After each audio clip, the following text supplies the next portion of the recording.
Hello everyone, welcome back to my mini blog. তো finally তোমরা জানতে পেরে যাবে আমরা কোথায় এসেছি। দেখো, তোমরা কি কেউ চিনতে পারছো আমরা কোথায় এসেছি? আমরা এসেছি ফ্লাওয়ার ভ্যালি, মানে খিরাইতে এসেছিলাম আমরা। আর এখানে দেখো কি সুন্দর সবাই ফুল চাষ করেছিল আর ফুলগুলো তুলছে।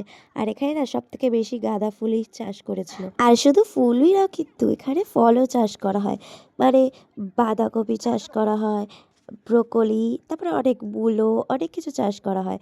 তো তারপরে দেখো একটা সাইডে আমরা চলে এসেছিলাম। এখানে না কি সুন্দর সুন্দর ফুলের বুকে বানিয়ে অনেক রকমের ফুল দিয়ে তোমরা যেগুলো বলবে দিয়ে ওখানে তৈরি করে দিচ্ছিল। তো ওই জন্য আর আমি দেখো এখানে মোরগঝুরি ফুলটাকে কি সুন্দর ঘাটছিলাম, খুব ভালো লাগে আমার না, ভেলভেট ভেলভেট ফিল হয়। তো তারপরে আমরা ওখান থেকে চলে এসেছিলাম এই কাকুটার কাছে। কাকুটা আমাদের মন পছন্দ ফুল দিয়ে ওখানে বানিয়ে দিচ্ছিলো আমাদেরকে। আর তারপরে আমরা একজন একজন করে একটা একটা করে নিয়ে নিয়েছিলাম, আমি স্নেহা আর গুড়িয়া। তো চলো আজকের ভিডিও ব্লগটা এতটুকুই, দেখা হচ্ছে নেক্সট কোনো ভিডিওতে। টাটা।